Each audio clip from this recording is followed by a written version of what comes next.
Hello and welcome to the Comic Conspiracy episode 562. Brock, I'm saying the episode number 562 for the week of Sunday, October 16th, 2022. Brock, I'm saying the date. Seriously? I did say the date in the episode number last week. I went back and listened to it and I was like, yeah, I totally said it. Like, oh, you must have just said it so fast. I was like, what? Did he say that? Oh, welcome to the Comic Conspiracy episode 562 for the week. Pretty much, yeah. My name is Ryan Higgins. Who's here this week with me? Brock Sager. Kevin. And Charlie. Brock, you sounded a little unsure of your own name there. Yeah, you know, some days. Brock Sager? Oh, what's going on, everyone? I just watched Game of Thrones. What's happening? You mean House of Dragon? It's pretty good. It's a pretty good episode. It's Game of Thrones, it's Lord of the Rings, and it's Star Wars. When I say I'm watching Star Wars, obviously I mean Andor. When I say I'm watching Lord of the Rings, obviously I mean Rings of Power. When I say I'm watching Game of Thrones, obviously I mean House of the Dragon. Yeah, these are the things that are on, so this is the thing that I'm watching. That doesn't mean you could be watching the originals.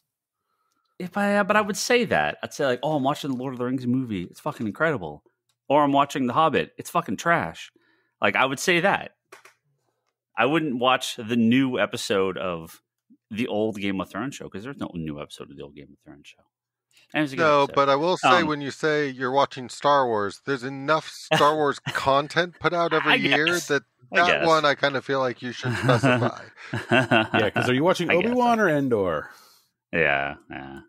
Oh, Andor, not Endor. Whatever. They should make an Endor show. Give them time. More, what are they called? Ewoks. Anyway, we're here to talk about other stuff that isn't any of those three media franchises. We're talking about two other media franchises, MCU and DC. We're going to talk She-Hulk and Sandman now that we have finished watching those. A couple news stories. We may just put them off till next week. It's fine.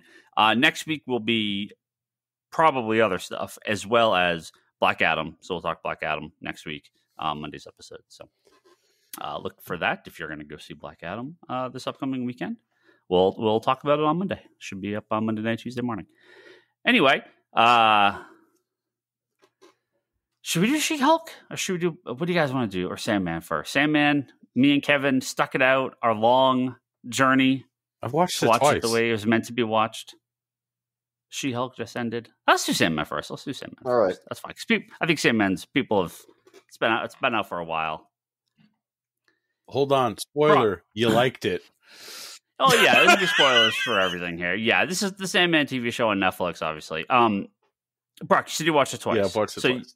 Did you go back and watch it like weekly, or were you just watching them randomly? I think I was trying to pace them and watch them with you guys, and I was like, God damn, these guys are slow. So I just finished watching it. Yeah, like I've seen episode 6 like 3 or 4 times. Charlie, did you just watch the once when it came out? Just the once. I did watch a couple episodes here and there as I had time, but yeah. I haven't even finished some of the other franchise shows we were just talking about a moment ago. So,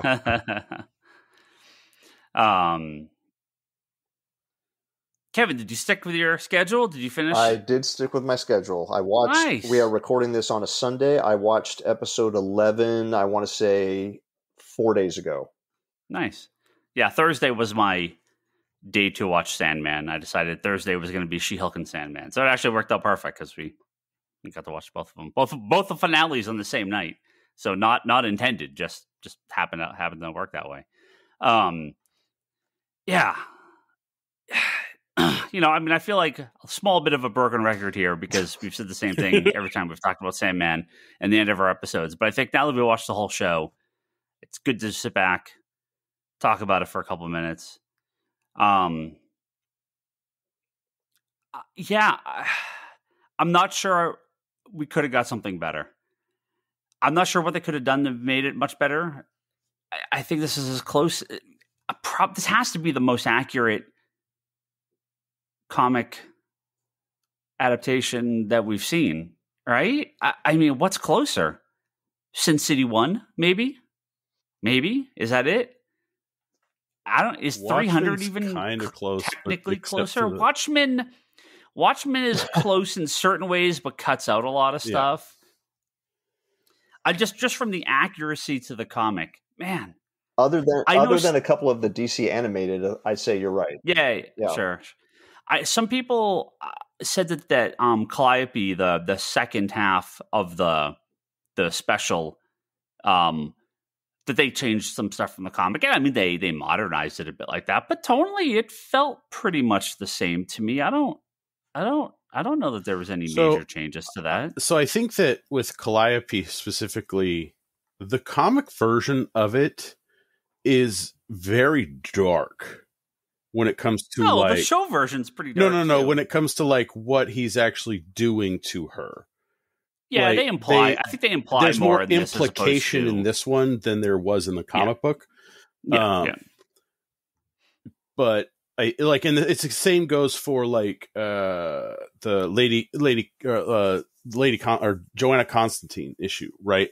Or episode where she goes to the girlfriend that has the pouch, and in the comic book, it's like this house of horrors going into the building, but in this, it's just it's toned down a little more to make it like a trap versus this, kind of horror house of like nightmare and stuff. So, I mean, again, I think they changed it for the medium, and they changed it in a way that didn't take away from the essence of the original. Right, that's what I meant. Yeah, it's where things change, they still maintain the essence of the show. Because I mean, even the diner episode we talked about, where they didn't go full on, like how they did in the comic, but they picked out the important things and went through. We could have used a little bit more of what was going on outside. Yeah, but I think that might be the one flaw in that episode. But it was great. Yeah. For the finale, I have very little bad to say. I love Corinthian. Kevin, I know you were getting a little too Corinthianed out, but now he's gone, until he comes back, but we'll deal with that later. A couple seasons. When do they make the new Corinthian? I guess spoilers. It's later on in the, because he gets remade, but it's later. It's later in the book. Yeah. I don't think he doesn't. I don't think he has a major. I don't want to spoil too much from the comic, but isn't he made by the other one? Yeah, that's what I can't remember when he gets remade. Because it's either him or it's either Dream or it's or Daniel. Yeah. In this, they keep his little head. Oh no, that's in the comic too. I know, but I like the way that they put that in the show. It's like to keep this little head. I like that. All the stuff with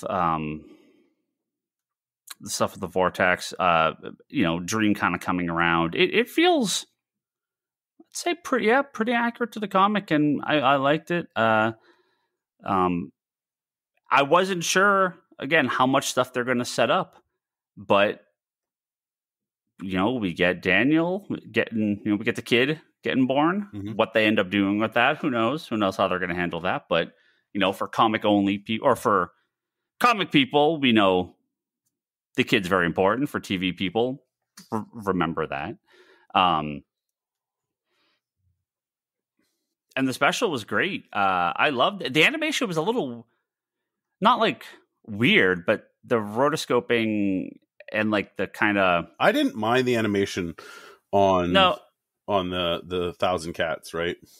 No, I didn't mind it. It just, I'm trying to figure out how they did it. I don't know if anyone read up on what the process was, because it sort of seemed rotoscope, but I don't know how you rotoscope a cat. But it was it was an interesting style, and it worked well for the episode. Again, sort of like Sound of Her Wings and I forget the name of the other issue that they doubled up. Oh, the Hob. The Hob. Yeah. I forget what the name of the issue is.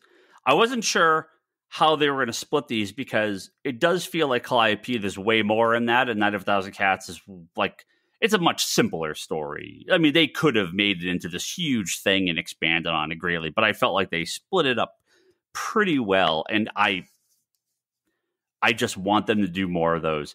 In between seasons, do a couple specials.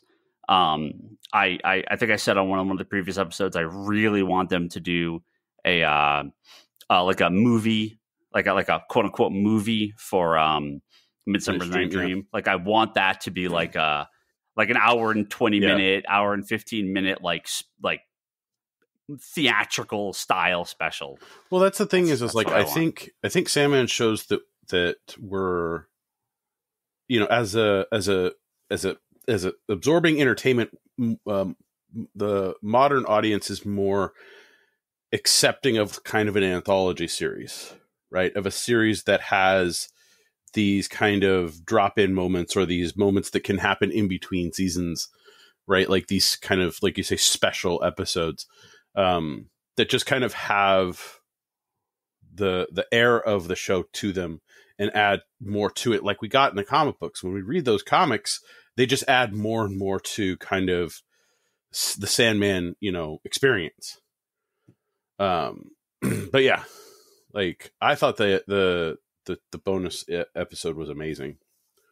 Well, I don't know what the plan is, but I will say this: if they don't drop a special, be it the Midsummer Night's Dream or something, in the holiday season this year, it's a missed opportunity. Like, imagine suddenly New Year's Eve on Netflix, there's a 75-minute Midsummer Night's Dream, no promo, it just shows up. Like, yeah, that's, people were surprised when they did that 11th episode, and I figured that came out like 2-3 weeks after. Yeah, that felt very fast. I don't know if that was maybe meant to drop later, or they thought, well, this is just how streaming people are, so 2 weeks is a lifetime, so we'll just drop it now. But yes, honestly, I just figured that was intended to help try to keep it in the top 10 longer. Maybe. I don't know how planned that was, as in we normally see it start to slump off at this point, or if it was more of a, we're starting to see it slump off, now let's drop this to, but that was my guess, is it was very targeted to the keep it in the top 10 longer, therefore more people discover it, etc. It's possible. I'm not sure. I hope they do more of those, because there's a lot of one-off little specials in Sandman that would work perfectly for this. I kind of hope they do too, but I kind of hope they do purely from I'm still very worried about the budget of the show, especially with everything that's been going on with the economy right now, that asking any network to pick up another X amount of episodes at that cost per episode is probably a harder sell than getting a special greenlit and then using that if it still delivers to the next special and the next special. But that's purely, and this isn't just for like Sandman. In general, I think these really expensive shows kind of have their costs going against them right now. Yeah, they can fuck off. I don't care. Spending money. You guys make more money than anything else. People are still watching Netflix.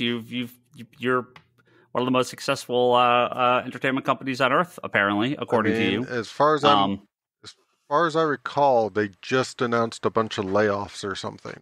Like, yeah, well, there's yes. There's one question I said I was going to ask all of you, but I'm going to add another question right now, and it's optional if anybody has an answer to it. I don't know if everybody will have an answer to it.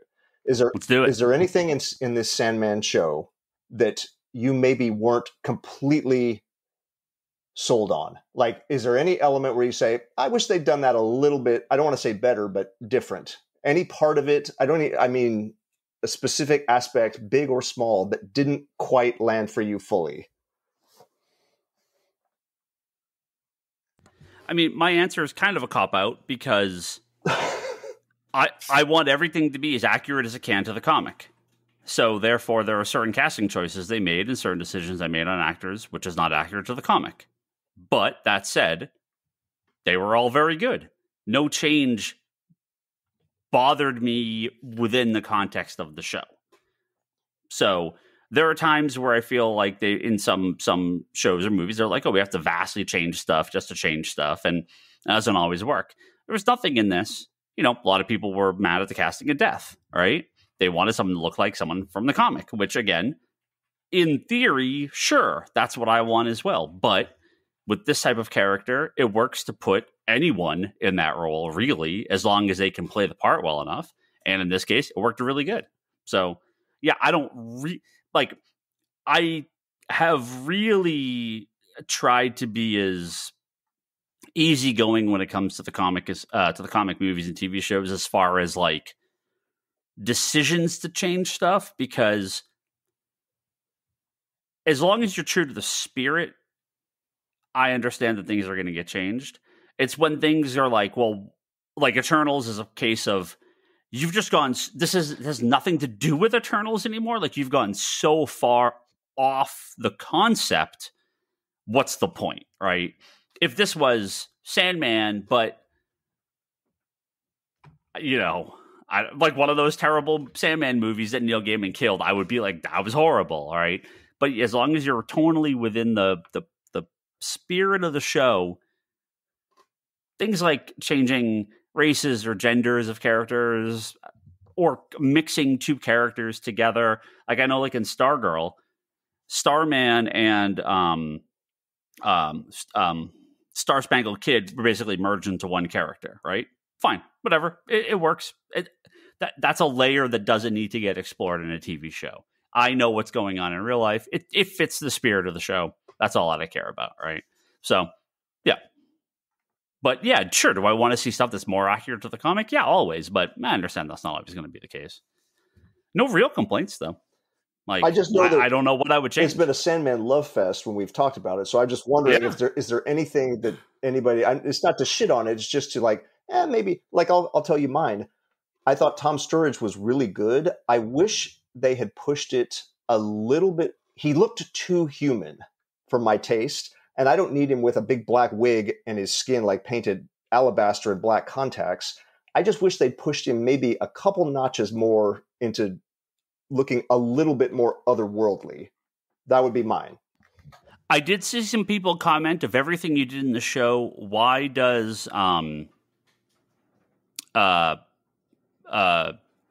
Despair, why is she wearing clothes? And that is kind of like a yeah. I mean, it's Netflix. She could have been naked like she is in the comic. She's whatever. That's fine. Like, it doesn't really matter. It doesn't really change anything. She's only in like one scene. So like, it doesn't really matter. But like, you know, again, it's that accuracy of the comic. But did it ruin the show? No, it's fine. It didn't really change anything. I know everybody loves Joanna Constantine. And she played Lady Constantine as well. To me, that was kind of like, I could have probably taken her as Lady Constantine over both characters. I mean, I understand why they did it. You mean you would want two different actresses? Well, yeah. Well, it's one of those things where it's like, having Lady Constantine, if the show continues, she has more stuff coming up. If, having it as Joanna Constantine, I almost wish it was, a different actress for that character. But I think the problem is that actress does very well in both characters. So, I can forgive it, but it's one of those like, well, I mean, it's not if I'm getting nitpicky, but I mean, I like Joanna Constantine. So, yeah. And that's what I mean by the spirit. This right? is one thing that's I what completely I mean by the spirit hated. Of the show. Completely hated. Outright hated. Oh, actually hated. Actually hated. Okay. Despair was wearing Crocs. I fucking hate that. She? Yeah. She was wearing Really? fucking Crocs. I mean, that makes sense. I fucking hated it. I was like, oh. Man, when you teed up, this is something I actually hated. I was thinking like this is going to be something meaty. No, it's not. It's something so like just so tiny. It's like a speck of sand. I just fucking hated it. I accepted her in it being clothed. I accepted like all that. The Crocs, just nope. Charlie, anything? No, I mean, to go to what Ryan was saying before, but just, I don't want to say more bluntly, but kind of what it sums up to me is every issue in the comic and every episode of the show kind of left me with the same emotional reactions as I would get regardless of the changes that were made. Like, stuff that would repulse me in the comic would still repulse me in the show. Stuff that you go, oh, that's harsh. You would go, oh, that's harsh in the show too. Like, it is not a like panel for panel adaptation or anything like that. Which is like the one argument I would have about the way that Ryan kind of teed it up earlier is I don't think it was ever intended to be that, but they did an amazing job of making sure that the spirit and everything transferred perfectly, so you always kind of got the same impact from scene to scene that you wanted to get. So is too much Corinthian your only problem, Kevin? Your only real problem? Other than what I said about Sturridge, but I mean, yeah. It wasn't even, he wasn't even a problem, but I looked at like Desire was so perfect. Just perfect that it made me just go, if you could have just like pushed him a little further in that direction, just a little.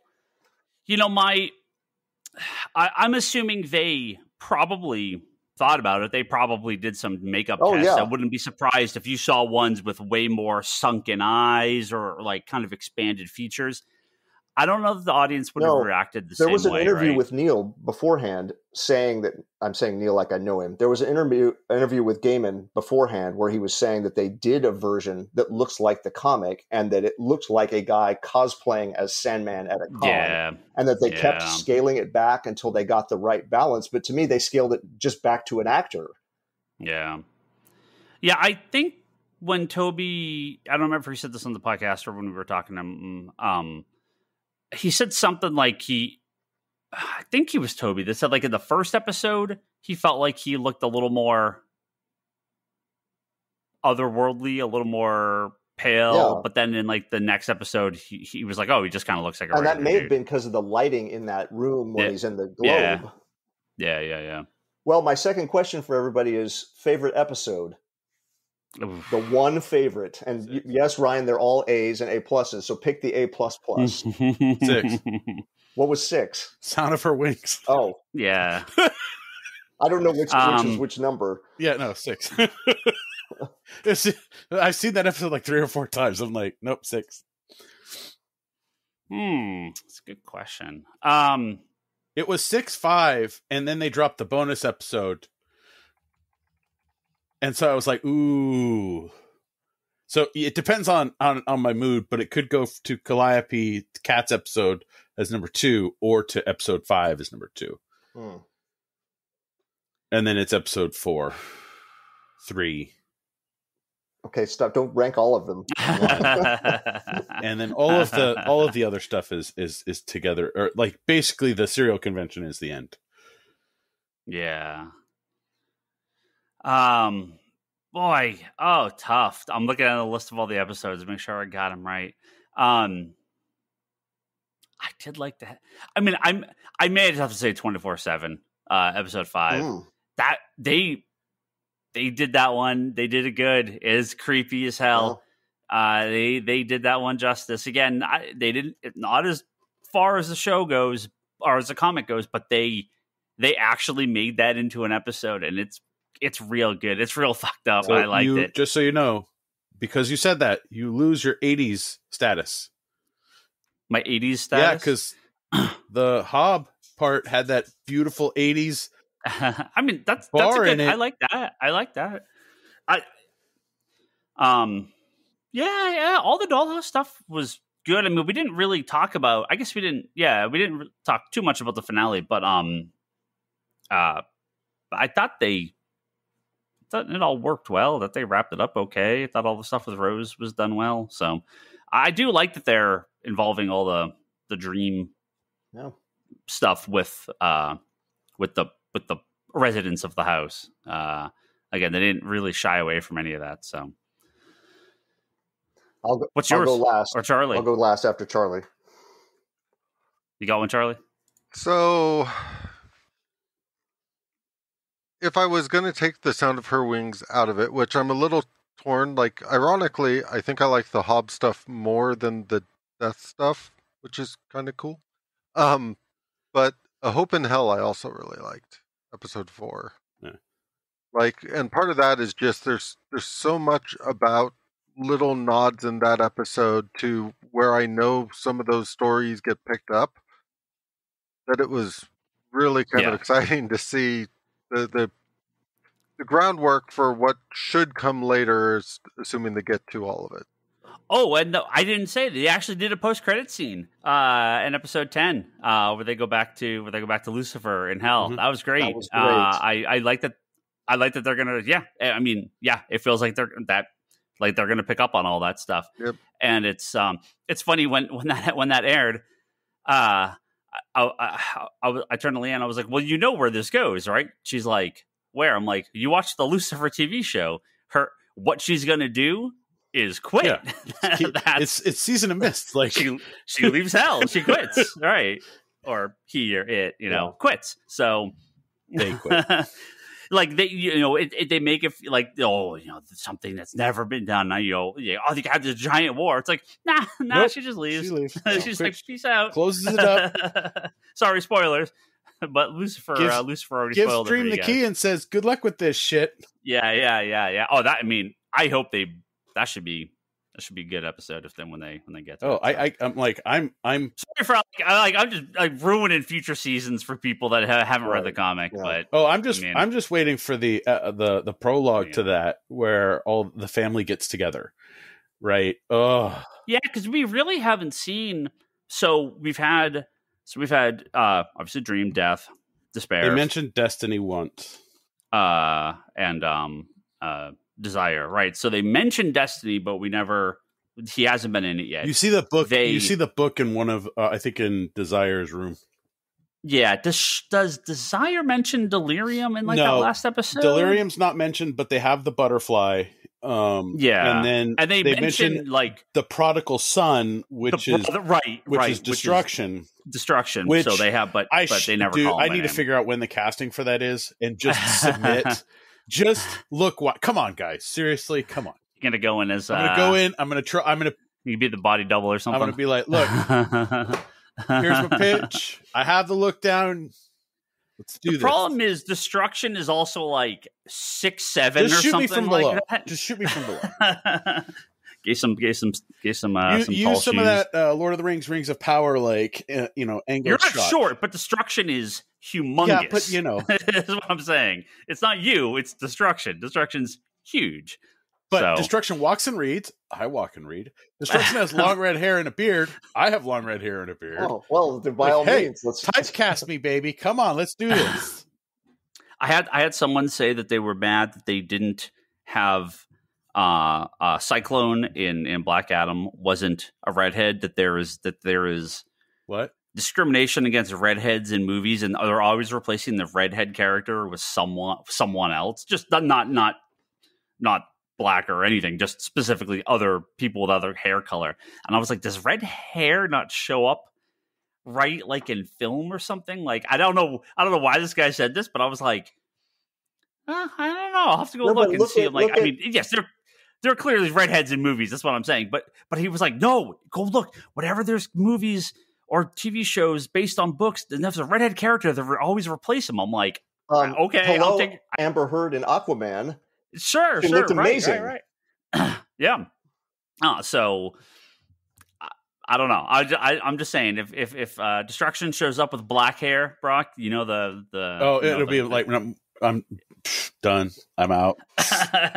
Yeah, you'll stop watching the show. I'll stop watching If it shows up with long blonde hair, you're like, all right, I'm out. Oh, look, I mean, Sandman's coming back for more. They're going to do more. Like, it's not even a question. It's a matter of when. I have no idea when Netflix doesn't do like a season every year. It's whenever they do it. So could be years before we get another Sandman show, but I'll take it. There's 11 great episodes. I still bet I'm not going to bet a huge amount of money, but I'd still bet a $5 bill or something like that. You will see some Sandman content show up on Netflix before season 2. Oh yeah. I don't think it's going to be like this year, but I expect it'll be. Well, that's the thing. That's Ryan said it before. It's perfect. It's a perfect setup to use where you can put these little things in between to keep your interest, and then go into kind of those bigger stories that were, that are in Sandman. Right? Because we have there's his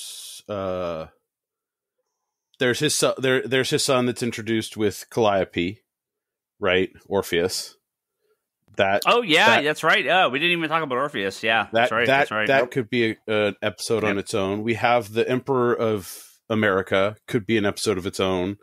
Well, so they've done. They combine 2 each. Yeah, they've done Preludes and Nocturnes. They've done Doll's House, so they've done all those stories. Dream Country is the next one, which has the Calliope issue in it.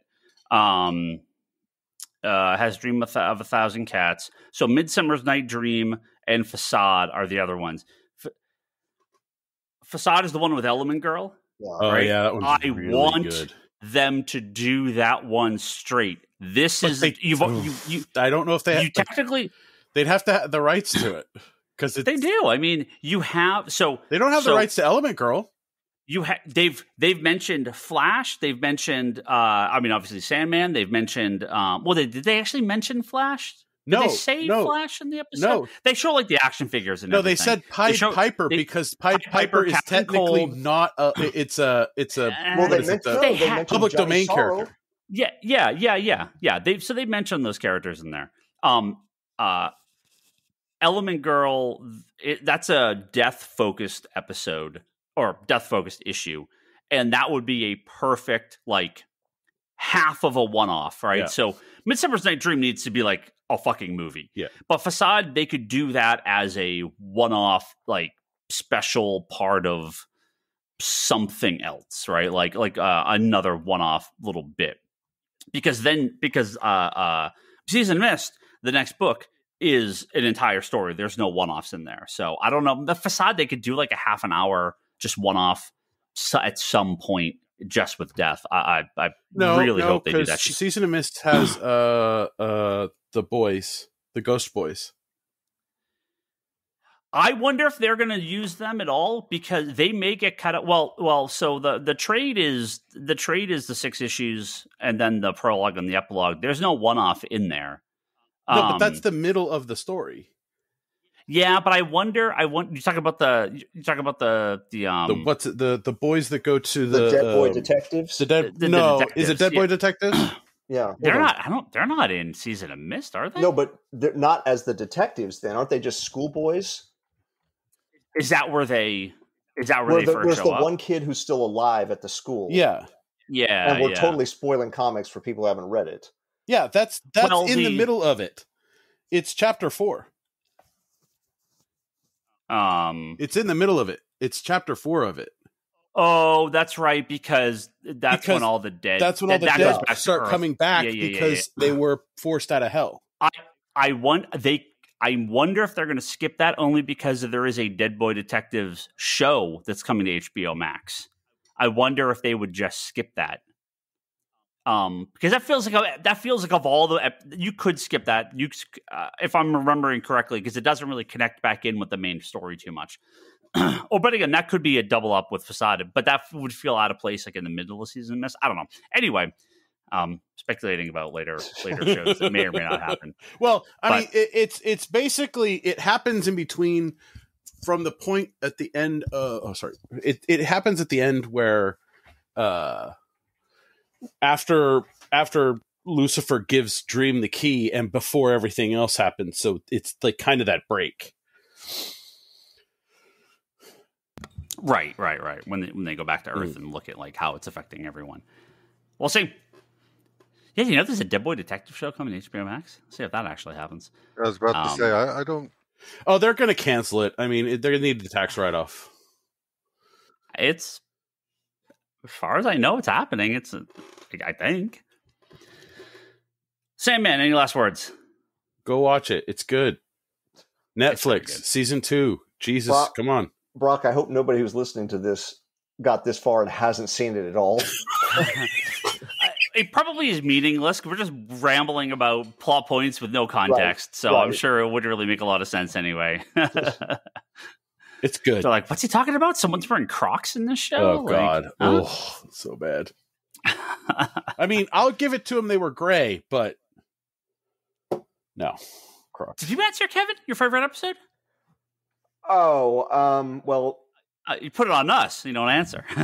His was episode 3. Hell is the real answer. Because I would honestly... I would sign up to serve in the army led by that Gwendolyn Christie character. Like, like you got me. Like, tell me where do I report for duty? But since Charlie cited it, just to give a different answer, I would say the premiere, episode 1, I think is really strong. Oh yeah. And I think you could show episode 1 to somebody who is into fantasy or sci-fi stuff, but maybe is not comics literate. When I say literate, meaning that they haven't kept up with comics, not that they don't know how to read them. I think you could show that to somebody and hook them in without needing to set up any. Okay, let me explain to you the history of the Sandman. Yeah. I think it's a really, really good pilot. Well, I've said this about the comic too. Like, I know it's like a lot of people. I don't know. I think a lot of people that are big Sandman fans kind of bypass Preludes and Nocturnes a little bit as sort of like, well, it sets it up, but it's become such a different book. But I really think Preludes and Nocturnes is my favorite part of Sandman because it's so. I just like the kind of one-off nature of the books. The setup is so cool. You're just bouncing back and forth between all these different ideas. It's still very DC connected. So for me as a DC fan, I appreciate that stuff. It gets very less connected as it goes on, but it's just it's way more of that like it's telling a story, but each episode, each issue is good on its own. Yeah, and I mean, it reminds me a lot of those, like, you know, Phantom Stranger issues, right? Or those older, like, 70s DC and Marvel horror stuff, where they're just these kind of one-off little, like, crazy stories, but you get that, you know, you get Sandman in the back sort of pacing, and then the book becomes something extremely different after that. But I love Preludes and Nocturnes, and that first issue is, I mean, so much is crammed into that one comic. And they do it all and a little bit more in the show. So, yeah. I mean, the pilot's amazing. All right. We're going to go off and leave the dreaming. And we'll break the fourth wall and head over to talk a little bit about She-Hulk. Could not be a more dramatically different show. But one that I am pretty... in line with as far as my opinion on Sandman, it's hard to say too much more about She-Hulk than I have about Sandman. She-Hulk's fantastic. Yeah. It's the best Marvel show so far. It's the best Marvel show without question. And again, it's not like the comic plot-wise, really at all in any way. But tonally, it is the closest, man, it's got to be one of, if not the closest tonally to the comic MCU project to date. I don't know what She-Hulk comic people on the internet that hate the show are reading. They've never read a She-Hulk comic and don't actually watch the show. They just complain about it on YouTube for money. But the best She-Hulk comics, the Byrne stuff, the Dan Slott stuff, all the fourth wall breaking, all the talking to the camera, that is exactly like the comic. That last episode, I don't remember if I said it on here or if I said someone at the store. I can't remember where I said this. But I said, look, my fear with the finale of She-Hulk is that they're going to bring an Abomination and Hulk's going to come back and it's going to be some big, dumb superhero fight. So they did everything that you didn't want. Well, I'm like, and that's not how it no. I said that's what they're going to do. And that's not how it should be because that's not She-Hulk. Well, it can be, but that's not the general She-Hulk story. And because she's a lawyer, wouldn't it make way more sense if she they got arrested and fought them in court, right? Like, isn't that that's the character, right? So you get some punching, but like that's really not what the show is about. Like, it would be really out of place if suddenly there was this big drag down fight, big CG fight between Hulk, She-Hulk, Abomination, and whatever, right? And as that episode's going on, I'm like, oh my God, they're gonna fucking have a big fight between Hulk, She-Hulk, Abomination, and Hulk King. Hulk King. And I'm like, I can't. I'm just in my head. I'm like, I can't believe they're really doing this. And then what does the episode do? It's perfect. It was. I could not have asked for a better final episode. It was funny. It was self-deprecating. Hey, Marvel, learn some of the jokes you made on there. Why don't you actually try applying those jokes to your movies? It was very, very good. It was very funny. All the stuff, all the kind of jokes about Kevin Feige, really good. Kevin. Yeah. Her jumping through the Disney Plus screen and that's really clever. What I loved is she's like, all right, which one should I do here? And she's like, oh, fine, I'll do the assembled. And probably a lot of people were like, what the hell is she talking about? Assembled? And they actually went to see what that was. They may have, yeah. Those like the making of stuff. I thought it was hilarious. Well, I liked just that they not only did they do that, but like they just poked so much fun at internet trolls and like it just everything that they were just like, it was just ugh. And then she even pokes fun at herself and she's like, yeah, I want to ship some Daredevil, right? Like, can we bring Daredevil back, right? Come on. Oh, yeah. Mama needs to, like, I liked that about it, right? Not to mention, there's a lot of daddy issues in the Marvel Cinematic Universe, in Marvel in general. I have to make a confession. Uh-oh. I watched the first two. I fell way behind. Ryan told me there was a comic accurate Porcupine. So I went at least costume. Costume. I went straight to that episode, watched the Daredevil episode, watched the finale, but I haven't seen any of the middle ones that I missed. I didn't go back. So you guys can spoil ahead. I don't care about that. I can't comment on anything I haven't seen. But from what you have seen, did you like it? I loved the Daredevil episode so much. I loved it so much.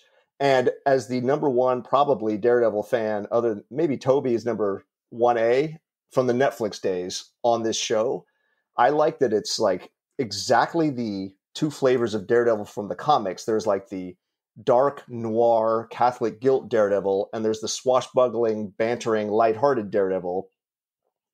See Exhibit Frank Miller and Exhibit Mark Waid if you want a taste of this. And they did both versions. Netflix gave us one, and this gave us another. And I love the costume. I love the performance. I thought that episode was just such a joy from start to finish. Because we didn't talk about that because we talked about the final two episodes. When they go into the hallway and all of a sudden the music starts kicking in from the Netflix show, and you're like, oh, this is the hallway fight scene from the Netflix season. Okay, and then she crashes to the ceiling. You're like, yeah, of course, because it's her show, right? And this is Well, and they did the Black Widow homage one when she was trying to go see Kevin. When she's going through the hallway. That's all Black Widow right there. There's a paraphrasing a quote attributed to Stan Lee. I don't know who actually said it, but I don't know if he actually really said it. But they said, "Oh, who would win in a fight?" He's like, "Well, whose book is it?" right? Because that's if it's a Spider-Man book, Spider-Man's going to win. It doesn't matter who the villain is. It's a Spider-Man book, so eventually Spider-Man's going to win, right? So this is a She-Hulk story. Daredevil can do his thing, but she's going to be the one that kind of comes in at the end, and it's her story, right? So and that plays heavily into the final episode. The Daredevil episode was great. That was very, very funny. The fact that they really leaned into the Netflix stuff and that was very clever. That was very good. And as a member of the club, it's a very exclusive club with a very small membership roll, who likes the yellow Daredevil costume better than the red one. As a proud member of that club, I thought the costume that they did was a great balancing act for a live action version. I just cannot tell you I had a smile on my face for the entire half hour of that Daredevil episode. I loved it so much. The Porcupine was funny. The Daredevil episode I legitimately loved. Did you guys like Frogman? Leapfrog? Leapfrog or whatever his name is. He is a very goofy, dumb character from the comic But that's perfect because the Daredevil who fights the Kingpin and Bullseye and Elektra in the Hand is not the Daredevil who fights the Owl and Leapfrog and Stiltman. Right. So it was perfect. God, it was just, You guys talk about a different episode. Yeah, no, I between the two, do I necessarily want this to be always the way Daredevil is? No, I've liked the Frank Miller stuff too. So I like a good mix, but this is a good Daredevil. It was a fun Daredevil. It was funny within the context of the show. And I had no problem with it. Of course you like to see Daredevil do some crazy action and, be a little bit more like the stuff they had in the Netflix show. Sure. Well, I'm sure we're going to get that in Born Again. So, but maybe not. They may play up a little bit. It may not go quite as dark. They may go a little bit lighter when the Disney Plus show hits. So, but he's great. Charlie Cox is great as Daredevil. I don't know the guy outside of the role, but looks the way he acts. I think he did more lawyer stuff in that one episode than 2 seasons of the Netflix show. He never did anything in the Netflix show outside of maybe the beginning of the first season when he had all the Foggy was the only one that was actually doing stuff in the Netflix show. So that's because Matt kept leaving him high and dry. Yeah. Charlie, what's your thoughts on Daredevil? She-Hulk?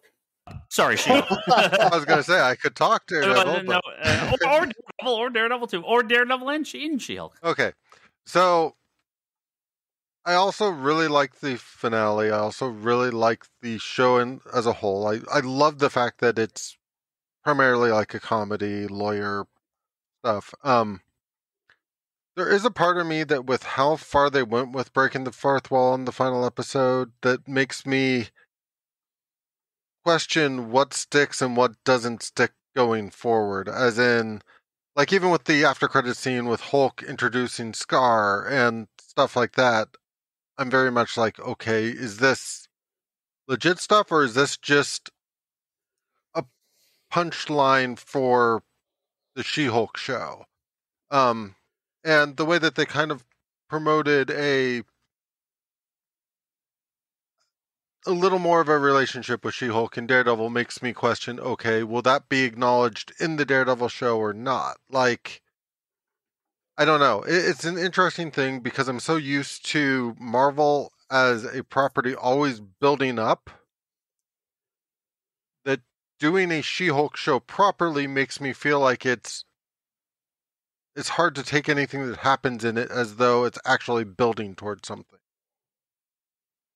But it doesn't have to build towards anything, no, right? It doesn't have to, but as I said, I'm not used to Marvel properties leaving me in a weird space of, I don't know if it's building towards something or not. Don't know what's next. I'm fine. Just let it be its own thing. I don't need it to be a bunch of other stuff. I really am okay. I don't think this is the last we've seen of the Hulk, but the Hulk being in the show makes me I don't know if the events of this show actually impact the Hulk at all because of the nature of the show. The stuff with Daredevil, I love the stuff with Daredevil, and yes, they could use the costume guy in the Daredevil show. They could do all sorts of stuff. Or they could never mention anything that happened within She-Hulk in the Daredevil show, because again, the nature of the She-Hulk show kind of lends it to be on the outside looking in more than part of that larger narrative. If that makes any sense. I'm maybe not explaining this very well, but it's interesting to me because everything else that we've watched feels like it has an impact on the larger Marvel narrative. Well, with you brought up the Scar end credit thing, right? And so they bring in more daddy issues at the end of this episode, which is hilarious. But I was watching it with my roommate and his girlfriend, and his girlfriend got, like, she was excited to see Scar because she's read comics and stuff, but she was pissed. That's right. We'll talk about Scar for a second. She was pissed off because she's like, wait, you're just gonna introduce Scar and not give us Planet Hulk? Like, I turned to her, I was like, oh shit. Like, yeah, where's our Planet Hulk? My one complaint about the finale of the She-Hulk show. Sorry, any teen Marvel hero introduced after, like, the year 2000, get the fuck out of my shows. Get Scar the hell away from the Marvel Universe. No. They didn't even do Planet Hulk. They kind of did, but not really. Was she? I don't remember the mom's name. She wasn't in Ragnarok, was she? Well, according to what happens in Ragnarok, Hulk was been there a long time. He'd been there a while, and he had been having a lot of fun. Dude, if you're gonna do Planet Hulk, do Planet Hulk. Get Scar the fuck out of here. I hate that character. Stupid. Put him and Daken on a fucking rocket and shoot him into the moon. Like fucking Daken, a piece of shit. Get Scar out of here. I hate that character. So stupid. He looked awful too. Like, he had some, like, weird, like, balding head. Like, he just looked really bad. Like, I feel that's the one bad part of the finale. I hate Scar. But that's sort of my point, is from that end scene with the Hulk coming back and being like, I was off on Sakaar and here's my son and stuff. I don't know if that's just a punchline. Like, it could literally just be what's the most out of left field thing we could do? Yeah, I don't think it is. So this goes back to a bit of my complaint, and actually something we were going to talk about on this week, but I'm going to push it off to the next week, so it's not a spoiler, because all the Black Adam stuff got leaked. Like, everything got leaked about the movie. When people care more about the post-credit scene or the next thing than they do about the thing they're actually watching. So the Scar, that puts a weird... I think I like completely blocked that out happening, because I'm like, no, this ruins an otherwise perfect episode. That ruined, to me, what the rest of what that episode was trying to do and trying to say, is that this is She-Hulk's story, and that, you know, that she's being taken over, and all these other people are like, you know, like, oh, you're waiting for Daredevil, we know, but hey, hold on, this is still my thing, right? Putting Scar in it does exactly the complaint that she has within her own show. So I thought it was just another nail in the Marvel has daddy issues box. Sure. I just did not. I mean, for me, I was just like, I felt the same as my roommate and his girlfriend. It's like, where's Planet Hulk? Like, you want to show Scar, that's fine. I could give a rat's ass, but show me Planet Hulk. Show me how that story unfolds.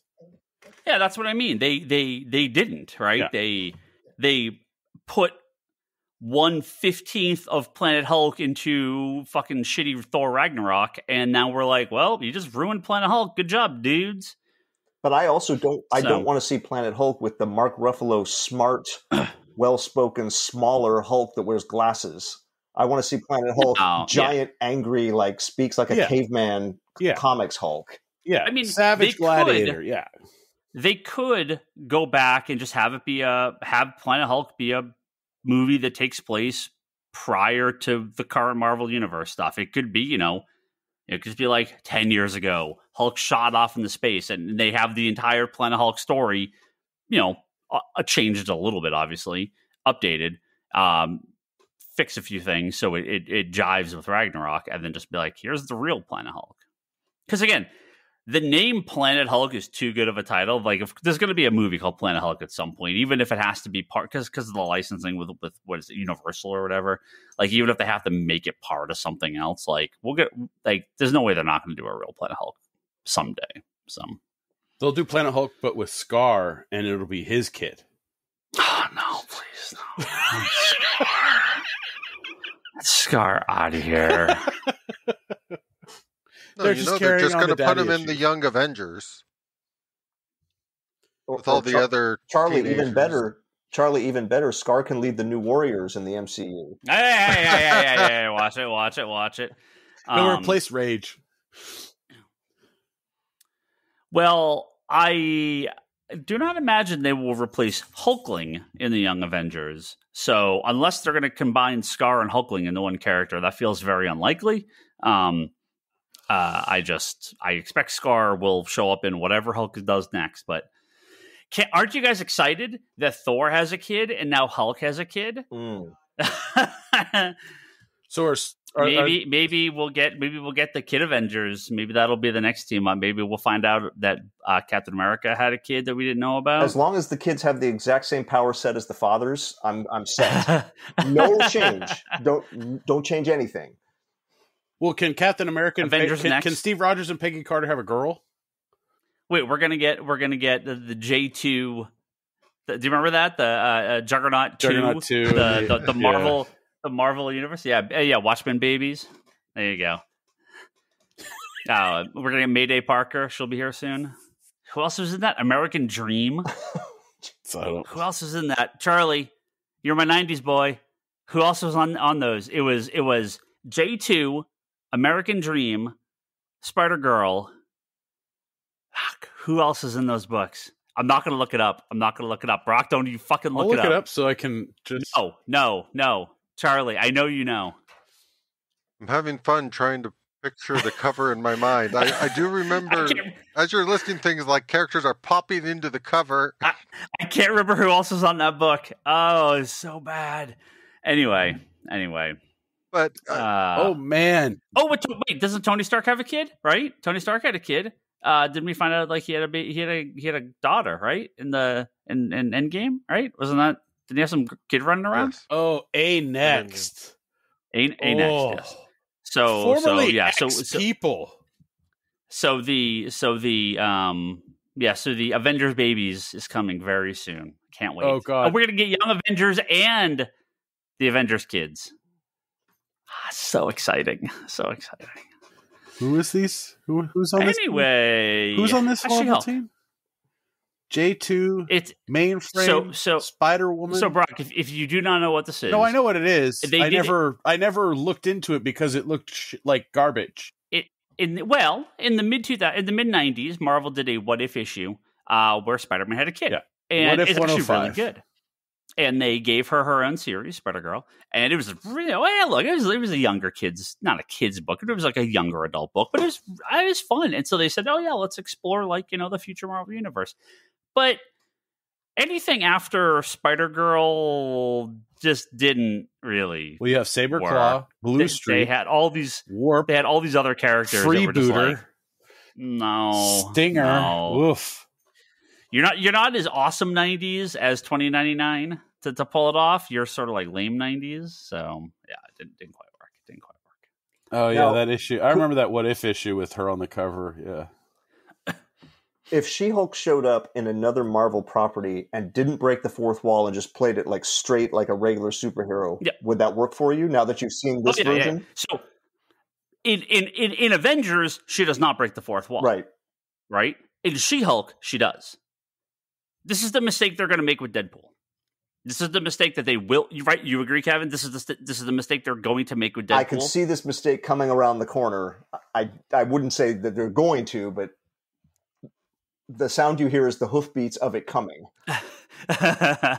When Deadpool shows up in whatever, in some X-Men thing, or when he shows up in a weird post-credit scene or whatever in a Spider-Man movie, he's going to break the fourth wall, and that's not what should happen. Break the fourth wall in your own movie? Absolutely. Break it into something else? Nope. No. That's not how this works. What you have this is how this works in the comics. No, what you have to do Deadpool in the real movie, right? Don't do it with She-Hulk, but with Deadpool breaks the fourth wall, right? But we don't see him breaking we don't see him looking, like the audience doesn't see him looking at it.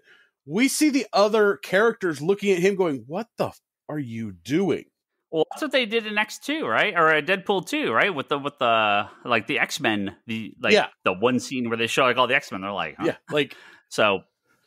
That I can understand if you're in something else, because it shows that character is still doing their character thing, but that's not, Yeah.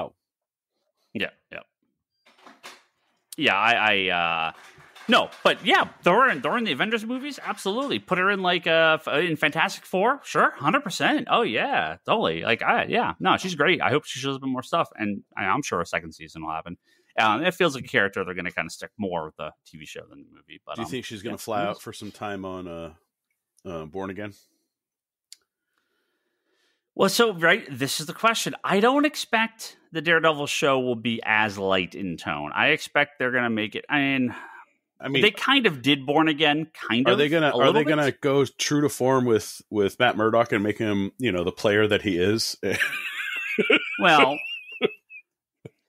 it depends what they bring in from the Netflix shows. If they're considering those canon, they kind of, like I said, they kind of did Born Again.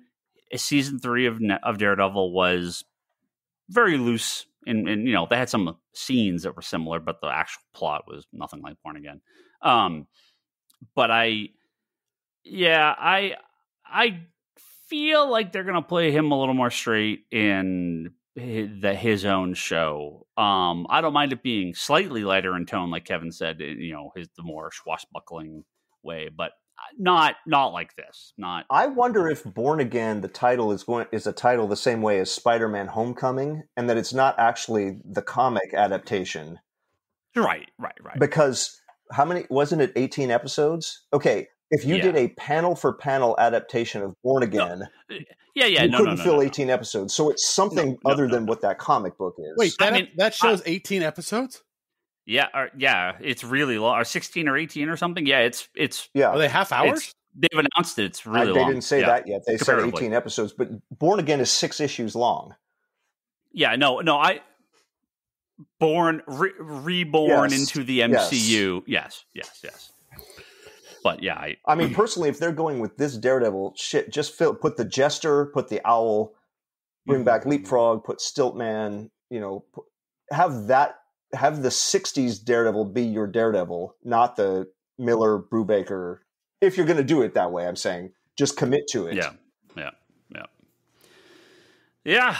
I don't know. Is that what people want? Maybe. I'm just happy to have it. But they're not going to. I'm happy to have it. I mean, it's not going to be R-rated. It's not going to be. I'm just waiting for the episode where he has to help Madison with a Y, but you don't know where it is with some legal stuff. It's not like it's going to be like the Netflix show. They're not going to have that level of violence or nudity or swearing or any of that stuff. No way. So we just have to. We'll see. Spending more time talking about Daredevil when we are She-Hulk in our own show. See, we're playing right into her, into her own complaints. She-Hulk was fantastic. I hope they do more. As always, fuck the internet and the haters and people that are trolling and racist and sexist. Because I'm not sure. I really don't understand. I mean, okay. Yes, never mind. I do understand. I was going to say, why would you even watch this? Like, nobody's going to tune in expecting something from She-Hulk and get this show and then be like outraged and go online and complain. Like, I just don't understand. If you're tuning into She-Hulk, you're either tuning in to hate watch or you're going to like it. But you're not going to tune in expecting one thing and get this and go like, that's not what I wanted from She-Hulk at all. What are you talking about? What did you want? That's what I'd like to hear. What did you want from She-Hulk if this outrages you? Oh, I heard a conversation yesterday in the shop where they were like, She-Hulk sucked. It wasn't even like the comics. And I sat there and went, oh my fucking God. Like, do people realize, Ryan, how much we shut up in the shop? Like, just sometimes. Maybe they don't. I don't know. like, but I mean, I bite my tongue when I have to, and then I don't bite my tongue when it hits that point. So. Jeez. Yeah, like I'm not saying you have to like it. Like you just be like, yeah, no, I want Netflix Daredevil. I don't want this comedy, stuff. And that's a fair complaint. What I mean is, what is your complaint about She-Hulk? What do you want? Not anybody on this show. I mean, what would somebody want from a She-Hulk show that is different than what this was? No, I mean, this is the problem with with every one of these shows now. There is no answer, right?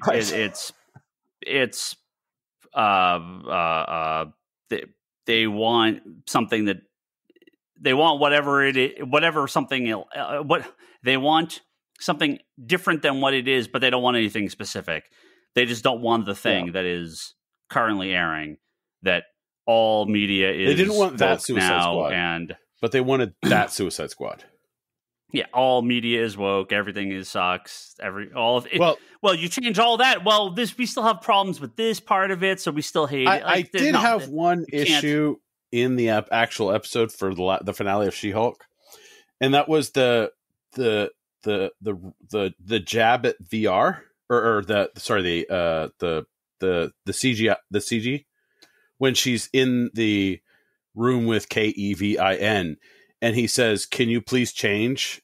And she remarks it like, "Oh, the CG, the people have gone." And I'm like, "No, that was funny. Funny. It's just how these companies treat CG computer generated. Well, they're like it's way cheaper. They're like, we've run out of the budget. It's way cheaper if you transform off screen, so we don't have to do the animation. Yeah, okay, perfect. Yeah. That was funny. But it was that kind of jab was just like, especially with all the kind of not people, but disheartening stuff in the CG. The computer, those artists. Right. Yeah. The people that do visual artists for Marvel are and all the they're overworked, CGI underpaid, and then they burn through studios. Yeah, and it's like no fucking surprise, really. Right. That was the one where I was like, yeah. I mean, I'm just not surprised. Yeah, of course. Welcome to every industry. Did we all like the Lou Ferrigno-esque She-Hulk we got at the opening of the episode? Oh!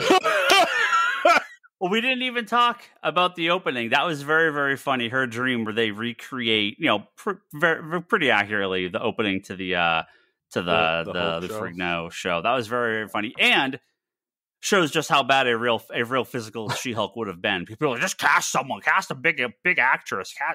No, guys, no, we are not. And I mean, whatever, you can play CG all you want, but that's just not happening ever again. That's just not how this works. I mean. Have you seen the pictures of her with her stunt double? Yeah, it's a guy, right? No. There's a guy that was in some of those scenes. I don't know if it's the scenes that were in there, but there's a... No, I mean, since the She-Hulk show's been going on, they've put out a ton of pictures of Tatiana with her huge stunt double, who is the one who plays She-Hulk through various sort of scenes and stuff. And yes, you put the CGI on top of her and whatnot, but it's essentially the same dynamic. Yeah. It's just not going to look, you're never going to look the same. So. Well, yeah, it's never going to be done just with makeup anymore. Mm-hmm. Is really what it comes down to. Yep. Yeah, no, they have a girl that's 6'5" they use as a body double on set. What's her name? Let me see.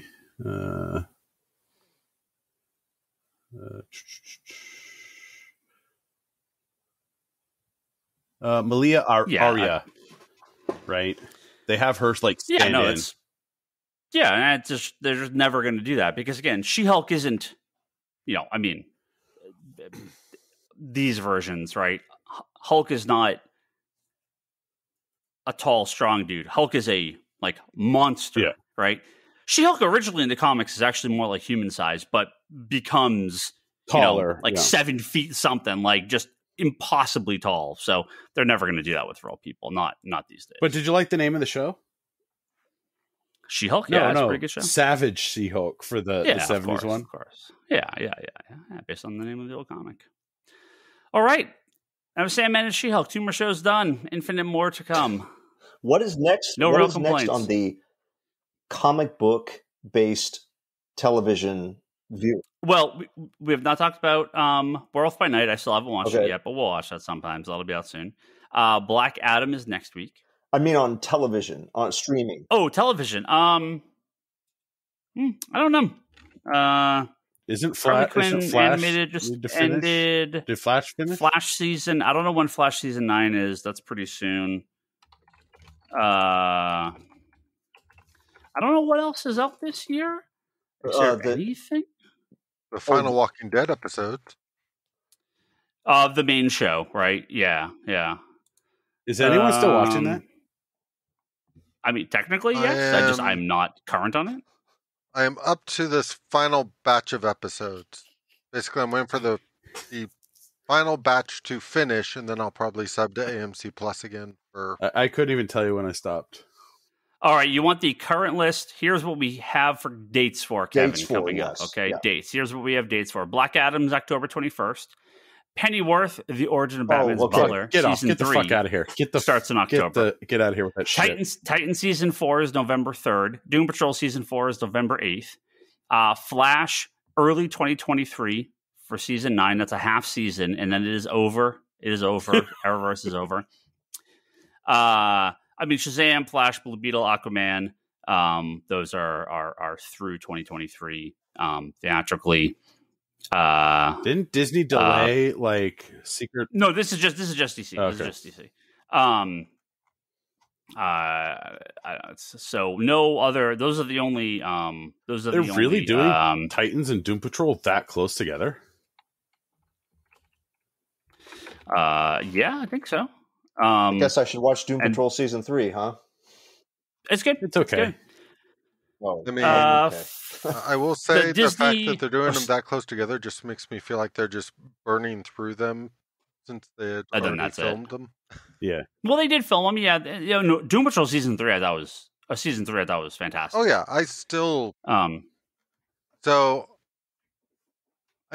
watch Titans, but I enjoy Doom Patrol. Yeah. Titans is not great last season. Kevin, you get a bit of an MCU break here.